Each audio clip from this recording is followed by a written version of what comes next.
اعوذ باللہ من الشیطان الرجیم، بسم اللہ الرحمن الرحیم۔ آج ہمارا ٹاپک ہے براؤن اجرائی نظام اور نیو یارک اجرائی نظام۔ براؤن اجرائی نظام نینا ای براؤن نے ایجاد کیا تھا۔ یہ لائبریرین تھے اور سیکریٹری تھے امریکن لائبریری ایسوسی ایشن پبلشنگ بورڈ کے۔ اس میں ریکوائرڈ چیزیں تھیں ریڈرز ٹکٹ جو تھے وہ لفافہ نما ٹکٹس ہوتے تھے، ڈیو ڈیٹ سلپ، بک کارڈ، بک پاکٹ۔ اس کا پروسیجر کچھ اس طرح سے تھا، جیسے ہی کوئی قاری کتاب ایشو کروانے کے لیے آتا تھا تو اسے یہ لفافہ نما ٹکٹس دے دیے جاتے تھے۔ جتنی کتابیں اس کو ایشو کرانی ہوتی تھیں اتنے ٹکٹس اس کو دیے جاتے تھے۔ وہ ایک ٹکٹ پر اپنی ایک بک ایشو کروا سکتا تھا۔ وہ ٹکٹ پر اپنا نام، اپنا کارڈ نمبر، کتاب کا نام اپنے دستخط کرتا تھا اور ٹکٹ کو لائبریرین کو دے دیتا تھا۔ لائبریرین بک میں سے بک کارڈ نکالتا تھا، ٹکٹ کے اندر کارڈ رکھتا تھا اور کارڈ پر بھی بیسک انفارمیشن لکھ دی جاتی تھی۔ ریڈر ٹکٹس پہ کتاب کی انفارمیشن لکھی جاتی تھیں اور بک کارڈ میں قاری کی انفارمیشن لکھی جاتی تھی اور سائن کر کے ریٹرن ڈیٹ اور ایشو ڈیٹ اسٹمپ لگا کر رکھ دیا جاتا تھا۔ یہ بک کارڈ اور ریڈر ٹکٹ لائبریری میں کال نمبر کے حساب سے، تاریخ نمبر کے حساب سے اور عنوان کے حساب سے بھی رکھے جا سکتے تھے۔ جب کتاب واپس آتی تھی تو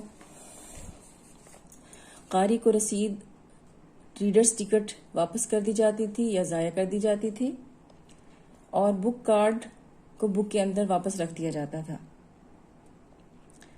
اس کا فائدہ یہ تھا کہ ایک وقت میں کئی کتابیں ایشو ہو سکتی تھیں، سٹاف کا وقت بچتا تھا، قاری کا وقت بچتا تھا، آسانی ہوتی تھی، آسانی سے یاد دہانی نامہ بھیجا جا سکتا تھا۔ اس کا نقصان یہ تھا کہ بہت سی ٹکٹس ایشو کروانی پڑتی تھیں اور اگر غلط انٹری ہو جاتی تھی، یعنی غلط معلومات لکھی جاتی تھیں، تو کتاب گم ہو سکتی تھی اور پتہ نہیں چلتا تھا کہ کس نے ایشو کروائی۔ اور یہ ساری ٹکٹس اور کارڈز جس ٹرے میں رکھے جاتے تھے اس کو بھی خریدنا پڑتا تھا، بنوانا پڑتا تھا۔ اس کے علاوہ کوئی ریکارڈ نہیں ہوتا تھا، رجحان کا پتہ نہیں چلتا تھا کہ قاری نے کون کون سی کتابیں لیں اور آئندہ بکس جب لینی ہوتی تھیں تو ان کے مزاج کا پتہ نہیں چلتا تھا۔ اس طرح سے یہ نظام اتنا نہیں چلا۔ دوسرا ہے ہمارے پاس New York issue charging system. New York نظام جان کاٹا ڈائنا نے بنایا تھا۔ یہ بھی نیو یارک سے تعلق رکھتے تھے، پبلک لائبریری کے یہ لائبریرین تھے۔ اس میں ریکوائرڈ آئٹمز تھے لائبریری کارڈ، بک پاکٹ، ڈیو ڈیٹ سلپ۔ بعد میں اس میں رجسٹر بھی شامل کیا گیا۔ لائبریری کارڈ ایسے ہی تھا جیسے آپ کو دیا گیا ہے۔ بک کارڈ ہوتا تھا، ہر بک کا علیحدہ کارڈ بنایا جاتا ہے جیسے، اور اسے بک پاکٹ میں رکھا جاتا ہے، یہ بھی آپ جانتے ہیں۔ لاسٹ لیکچر میں آپ کو تفصیل سے اس کا بتا چکی ہوں۔ پروسیجر اس کا اس طرح سے تھا کہ جیسے ہی قاری آتا تھا اپنا کارڈ لے کر آتا تھا، کتابی کارڈ کتاب سے نکال لیے جاتے تھے، ان کے اوپر کتاب کا نام، تاریخ، دستخط کتابی کارڈ کے اوپر لکھے جاتے تھے، قاری کی انفارمیشن اور قاری کے کارڈ کے اوپر بک کی انفارمیشن لکھی جاتی تھی، بک کا نام، تاریخ، دستخط وغیرہ۔ کتابی کارڈ اور لائبریری کارڈ دونوں کو اکٹھا رکھ لیا جاتا تھا۔ لائبریری میں یہ محفوظ ہو جاتے تھے۔ ایک تو طریقہ یہ تھا، اور دوسرا طریقہ یہ تھا کہ مسیر کارڈ قاری کو واپس کر دیا جاتا تھا اور بک کارڈ کو ترتیب سے رکھ لیا جاتا تھا۔ بعد کے لوگوں نے اس میں تھوڑی سی خامیاں دیکھیں تو رجسٹر کا اضافہ کر لیا اور یہی معلومات رجسٹر پر بھی لکھی جاتی تھیں۔ اس کا فائدہ یہ تھا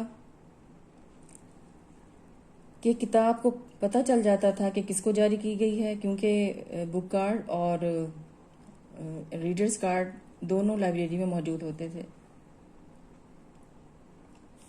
کتاب کو مخصوص کرانا بھی آسان ہو جاتا تھا۔ جیسے ہی کتاب واپس آتی تھی تو دوسرے کو دی جا سکتی تھی، وقت کی بچت ہوتی تھی، مستقل ریکارڈ رکھا جاتا تھا۔ ایک وقت میں بہت سے قاری بھی بکس ایشو کروا سکتے تھے۔ یاد دہانی نامے بھی بھیجا جا سکتا تھا۔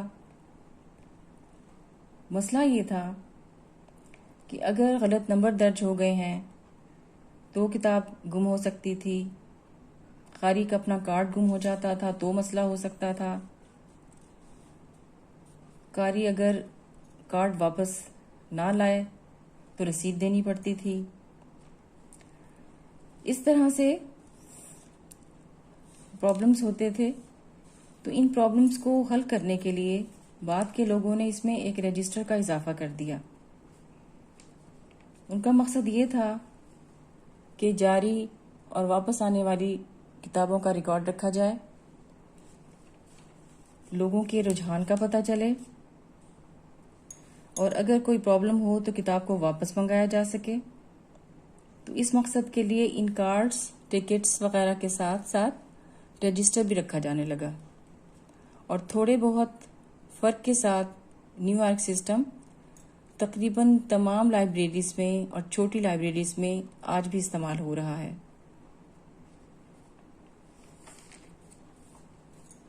اوکے، اللہ حافظ۔